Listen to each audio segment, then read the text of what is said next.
SDPI സ്ഥാനാർത്ഥികൾക്ക് കന്നഡ അടയാളത്തിൽ നിങ്ങളുടെ വിലയേറിയ വോട്ടുകൾ നൽകി അവരെ വമ്പിച്ച ഭൂരിപക്ഷത്തോടുകൂടെ വിജയിപ്പിക്കണമെന്ന് ആമുഖമായി എന്റെ പ്രിയപ്പെട്ടവരോട് ഞാൻ വിനീതമായി അഭ്യർത്ഥിക്കുകയാണ്. Social democratic party of India അഥവാ SDPI ഈ രാജ്യത്ത് പ്രവർത്തനം ആരംഭിച്ചതിന്റെ സാഹചര്യങ്ങളെ കുറിച്ചൊക്കെ ഈ കടമത്തൂരങ്ങാടിയിൽ നിരവധി തവണ ഞങ്ങൾ വിശദീകരിച്ചിട്ടുണ്ട്. 2009 ജൂൺ മാസം 21-ാം തീയതി അങ്ങ് ഡൽഹിയിൽ വെച്ച് ഈ പ്രസ്ഥാനം പ്രഖ്യാപിക്കുമ്പോ വളരെ കൃത്യമായ കാലിക പ്രസക്തമായ മുദ്രാവാക്യങ്ങൾ ഉയർത്തിക്കൊണ്ടു, അതുപോലെ തന്നെ കൃത്യമായ രാഷ്ട്രീയ എതിരാളിയെ പ്രഖ്യാപിച്ചുകൊണ്ട് ഈ രാജ്യത്ത് പ്രവർത്തനം ആരംഭിച്ച നവ രാഷ്ട്രീയ പ്രസ്ഥാനത്തിന്റെ പേരാണ് SDPI social democratic party of India. ഇതിൽ അംഗത്വം എടുക്കുന്നതിന് നിങ്ങൾക്ക് 18 വയസ്സ് തികഞ്ഞാൽ നിങ്ങളൊരു ഇന്ത്യക്കാരനാണ് എങ്കിൽ നിങ്ങൾ മുസ്ലിം ആവട്ടെ, ഹിന്ദു ആവട്ടെ, ജൈനനാവട്ടെ, ബുദ്ധനാവട്ടെ, ക്രൈസ്തവനാവട്ടെ, ദളിതനാവട്ടെ, ബ്രാഹ്മണനാവട്ടെ, നിങ്ങൾ മതമുള്ളവനാകട്ടെ ഇല്ലാത്തവനാകട്ടെ, നിങ്ങൾക്ക് ഈ പാർട്ടിയുടെ മെമ്പർഷിപ്പ് സ്വീകരിക്കാം. ആ മെമ്പർഷിപ്പ് സ്വീകരിച്ച് സോഷ്യൽ ഡെമോക്രാറ്റിക് പാർട്ടി ഓഫ് ഇന്ത്യയോടൊപ്പം സഞ്ചരിക്കുമ്പോ നിങ്ങൾ എടുക്കേണ്ട ചില നിലപാടുകളുണ്ട്. ആ നിലപാടുകളിൽ ഒന്നാമത്തേത് ഈ രാജ്യത്തെ ജനങ്ങളോട് ഒട്ടുനിൽക്കുകയും അവരനുഭവിക്കുന്ന പ്രയാസങ്ങൾക്ക് പരിഹാരം കാണുന്നതിന് അവരെ ചേർത്ത് പിടിച്ച് അവരോടൊപ്പം സഞ്ചരിക്കണം. രണ്ടാമത്തേത് സാമൂഹിക തിന്മകളിൽ നിന്നെല്ലാം നിങ്ങൾ മാറി നിൽക്കണം.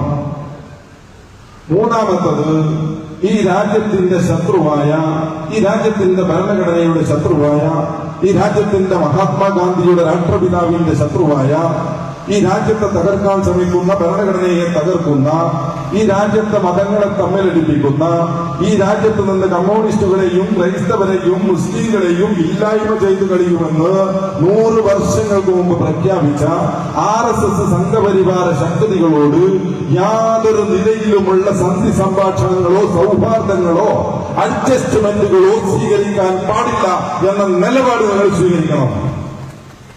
ഇത്രയേ നിങ്ങൾ രാജ്യത്ത് പറഞ്ഞിട്ടുള്ളൂ. അതോടൊപ്പം 2 മുദ്രാവാക്യങ്ങൾ നിങ്ങൾ പറഞ്ഞത്, ഈ രാജ്യത്ത് വിശപ്പുള്ള ഒരുപാട് മനുഷ്യരുണ്ട്, ആ ആളുകളുടെ വിശപ്പ് മാറ്റിക്കൊടുത്ത് വിശപ്പില്ലാത്ത ഒരു ഇന്ത്യ പണിയണം. ആർക്കും വിശപ്പില്ലാത്ത ഒരു ഇന്ത്യ പണിയണം, വിശപ്പിൽ നിന്ന് മോചനം. രണ്ടാമതോടൊപ്പം ഞങ്ങൾ ഒരു മുദ്രാവാക്യം മുന്നോട്ട് വെച്ചു. ഈ രാജ്യം ഭയങ്കരമായ ഭയവിഹ്വലതയിലാണ് രാജ്യത്തെ ജനങ്ങൾ ജീവിക്കുന്നത്, അല്ലെങ്കിൽ ജീവിക്കാൻ വേണ്ടി പോകുന്നത്. ആ ഭയത്തിൽ നിന്നൊരു മോചനം ഇന്ത്യ രാജ്യത്തെ മുഴുവൻ മനുഷ്യർക്കും ഉണ്ടാവണം. ഈ 2 മുദ്രാവാക്യങ്ങൾക്കും എതിരെ ഒരുപാട് ചോദ്യങ്ങൾ ഉയർന്നിരുന്നു. ആ ചോദ്യങ്ങൾ എന്ന് പറയുന്നത്, ആർക്കാണ് ഇവിടെ വിശപ്പെന്ന് കടവത്തൂർ പോലുള്ള പ്രദേശങ്ങളിൽ, അല്ലെങ്കിൽ പാനൂരിന്റെ മേഖലയിൽ ചില പ്രദേശങ്ങളിൽ ഒരുപക്ഷെ ഗൾഫ് പണത്തിന്റെ ഒരു വരവിലൂടെ നമ്മുടെ ദാരിദ്ര്യമൊക്കെ മാറി നല്ലൊരു വീട് വെച്ച് നല്ലൊരു വാഹനം വാങ്ങി സന്തോഷകരമായി ജീവിക്കുന്ന ആളുകളിൽ നിന്ന് ഒരുപക്ഷെ ചോദ്യം വന്നേക്കാം. പക്ഷെ ഞങ്ങൾ ഈ രാജ്യത്തിന്റെ ഗ്രാമാന്തരങ്ങളിലൂടെ സഞ്ചരിച്ചു. ഈ രാജ്യത്തിന്റെ അവസ്ഥകളെ കുറിച്ച് വളരെ കൃത്യമായി പഠിച്ചു. ആ പഠനത്തിൽ ഞങ്ങൾ മനസ്സിലാക്കി, രാജ്യം നേരിടുന്ന ഏറ്റവും വലിയ പ്രശ്നം പട്ടിണിയാണ്. ഈ രാജ്യം നേരിടുന്ന ഏറ്റവും വലിയ പ്രശ്നം ഭയമാണ്. അത് തിരിച്ചറിഞ്ഞ ഞങ്ങൾ കൃത്യമായി ആ 2 മുദ്രാവാക്യം മുന്നോട്ട് വെച്ചു. വിശദാംശങ്ങളിലേക്ക് ഞാൻ കടക്കുന്നില്ല, കാരണം ഇവിടെ മുസഫിർ സൂചിപ്പിച്ചതുപോലെ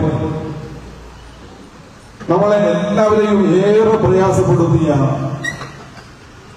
ഒരു സംഭവമായിരുന്നു 2020 നമ്മുടെ തൊട്ട് പ്രദേശത്ത് നമുക്ക് നടന്നു പോകാൻ പറ്റുന്ന ദൂരത്തിലുള്ള ഒരു വീട്ടിൽ എന്റെയും നിങ്ങളുടെയും മക്കളെ പോലെ കളിച്ചു ചിരിച്ച് സ്കൂളിലേക്ക് പോയ പിഞ്ചു ബാലികയെ ആ സ്കൂളിലെ അധ്യാപകനാൽ പീഡിപ്പിക്കപ്പെട്ട വാർത്ത അറിഞ്ഞ് ഞെട്ടിയവരായിരുന്നു നമ്മളെല്ലാം. ആ വിഷയം വാർത്തകളായി, സമരങ്ങളായി, പോലീസായി, കേസായി, അന്വേഷണമായി. ഇപ്പൊ അവസാനം പ്രതിയെ കുറ്റക്കാരനാണെന്ന് കോടതി കണ്ടെത്തി മരണം വരെ ജീവപര്യന്തം ശിക്ഷ വിധിച്ച് ജയിലടക്കപ്പെട്ടിരിക്കുകയാണ്. അപ്പൊ ഇവിടെ എന്തോ ഒരു മഹാസംഭവം സംഭവിക്കാൻ വേണ്ടി പോവുകയാണ്. അതുകൊണ്ട് നിങ്ങളുടെ ഈ ഒരു പൊതുയോഗം 2 ദിവസം അങ്ങോട്ടോ ഇങ്ങോട്ടോ മാറ്റാൻ പറ്റുമോ എന്ന് ഞങ്ങളുടെ പ്രിയപ്പെട്ട നമ്മുടെ പോലീസ് ഉദ്യോഗസ്ഥന്മാരെന്ന് ഞങ്ങളോട് ചോദിച്ചു. ഇലക്ഷനുമായി ബന്ധപ്പെട്ട് ഒരു സ്ഥാനാർത്ഥികൾക്കുള്ള സ്വീകരണവും ചെറിയൊരു വിശദീകരണവുമാണ് ഞങ്ങൾക്ക് ഇന്ന് നടത്തിയാൽ തിരക്കേടില്ല. കാരണം ഇനി അങ്ങോട്ട് നമ്മുടെ ഇലക്ഷൻ പ്രചരണം ഹൗസ് ക്യാമ്പയിനൊക്കെ നമ്മൾ തിരക്കിലേക്ക് പോകുകയാണ്. അങ്ങനെയെങ്കിൽ നിങ്ങളതൊന്ന് പരിപാടി വെട്ടിച്ചുരുക്കി പെട്ടെന്ന് അവസാനിപ്പിച്ച് ഈ നാട്ടിന്റെ ശാന്തിയും സമാധാനവും സംരക്ഷിക്കണമെന്ന് അഭ്യർത്ഥിച്ചതുകൊണ്ട് പോലീസുകാരുടെ ആ റിക്വസ്റ്റ് മാനിച്ചുകൊണ്ട് നിങ്ങൾ പെട്ടെന്ന് അവസാനിപ്പിക്കും. അതുകൊണ്ടാണ് ഞാൻ വിശദാംശങ്ങളിലേക്ക് പോകില്ല എന്ന് പറഞ്ഞത്. എന്തോ ഒരു മഹാസംഭവം സംഭവിക്കാൻ പോകുന്നു എന്നൊക്കെയാണ് പറയുന്നത്. ഏതായാലും ഇരിക്കട്ടെ. ഞാൻ പറഞ്ഞു വന്നത്, ഈ രാജ്യത്ത് അങ്ങനെ ഒരു പ്രത്യയശാസ്ത്രം മുന്നോട്ട് വെച്ച്, മുദ്രാവാക്യം മുന്നോട്ട് വെച്ച് പ്രവർത്തിക്കുന്ന രാഷ്ട്രീയ പ്രസ്ഥാനത്തിന്റെ പേരാണ് SDP. 16-17 വർഷക്കാലത്തിനുള്ളിൽ ഞങ്ങൾ ഈ രാജ്യത്ത് മുഖ്യ മൂലകളിൽ, കവലകളിൽ, ടൗണുകളിൽ, ഗ്രൗണ്ടുകളിൽ, വയലുകളിൽ, വീടുകളിൽ ഞങ്ങൾ കയറി ചെന്നു. ഞങ്ങളുടെ ഈ മുദ്രാവാക്യവും ആശയവും ആദർശവും ഒക്കെ ഞങ്ങൾ പരിചയപ്പെടുത്തി. അതിന്റെ അടിസ്ഥാനത്തിൽ ആളുകൾ കൂട്ടം കൂട്ടമായി ഈ പ്രസ്ഥാനത്തിലേക്ക് കടന്നു വന്നു. ഒരുപാട് ആക്ഷേപങ്ങൾ, ഒരുപാട് പരിഹാസങ്ങൾ നടത്തിയവരുണ്ട്.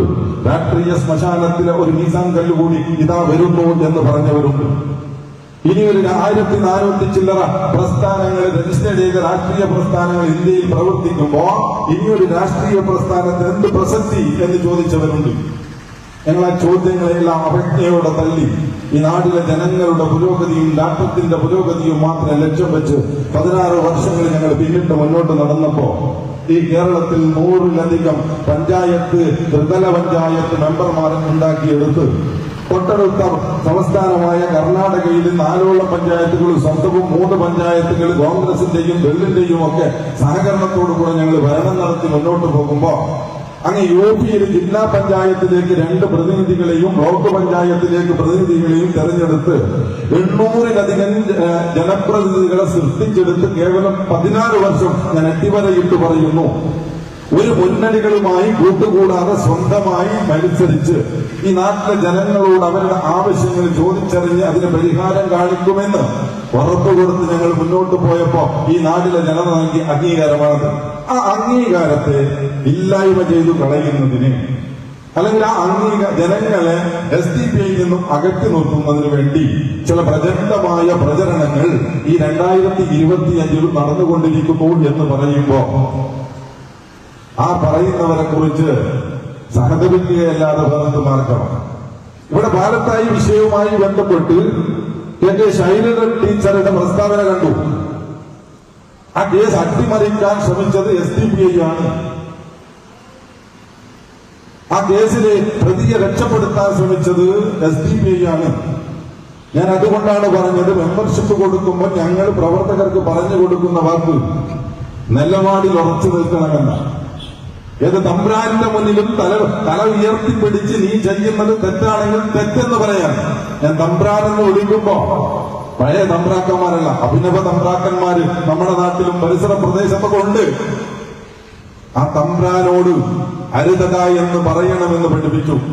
അതുകൊണ്ട് ടീച്ചറെ വളരെ കൃത്യമായി പറയാം, ചുരുക്കി പറയാം, ഞങ്ങൾ CM-ന്റെ കൂടെയോ ഇവിടെ മുസഫിറ് സൂചിപ്പിച്ചതുപോലെ ഏക്കർ കണക്കിന് പറമ്പ് എഴുതി കൊടുത്തിട്ട് ഏതെങ്കിലും അടച്ചിട്ട റൂമിലിരുന്നിട്ട് സന്ധി സംഭാഷണം നടത്തുന്നവരോ അല്ല. RSSനോട്, സംഘപരിവാര പ്രസ്ഥാനങ്ങളോട് കൃത്യമായ നിലപാട് ഞങ്ങൾക്കുണ്ട്.